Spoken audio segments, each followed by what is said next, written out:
An extreme rise in AIDS HIV cases is sweeping the nation one major city at a time. You heard that right. Now, HIV AIDS has been on the decline for over a decade, but recently we've seen a rise of up to 20% year over year since 2022 in major cities like Houston, New Orleans, Detroit, Baltimore, and Atlanta. Now, what is happening here? A 20% increase year over year is huge. 70% of all new cases are coming from gay or bisexual men, with black bisexual men leading the way by a big margin.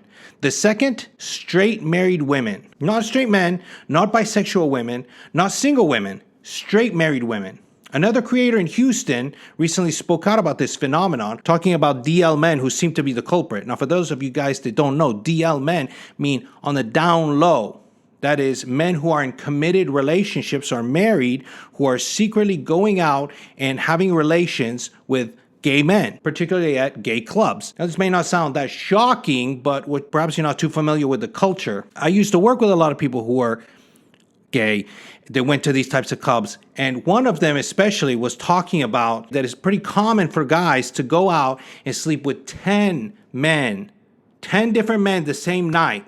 So this is why this stuff is spreading like wildfire in these communities. Now, due to anatomy, it is much, much easier for a man, unfortunately, to infect a woman with the HIV/AIDS virus than the other way around. This leaves women especially vulnerable. I also can't help but feel that the cultural shift we've been having towards being more accepting of LGBTQ and such issues, as well as almost glorifying it in the media, is making it more acceptable to partake in these behaviors. People are no longer doing it in the shadows per se. And we're not even getting into a rise in people who get confirmed that they have the HIV virus and then they go around deliberately infecting people.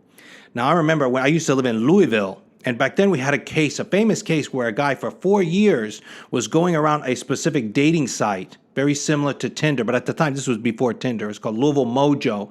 This guy was going around and just infecting women left and right with the virus for years. So it's very hard for them to even track down everybody that he came in contact with, because the guy was just firing off. I think he got, 20 years or something, but it was just insane. Call me crazy, but it seems we're going backwards instead of going forward. Now, the world is becoming a scarier and scarier place. Now, people constantly say, well, this is just because we have, access to more media. It's not actually scarier, but I'm like, well, I'm looking at certain statistics, and it's becoming a more dangerous and violent places, especially in certain cities.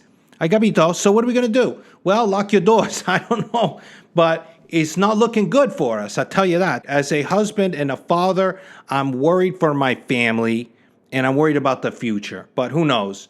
The way things are going, maybe there won't even be one. Thank you guys for watching. Vince Briatore here. As always, until next time.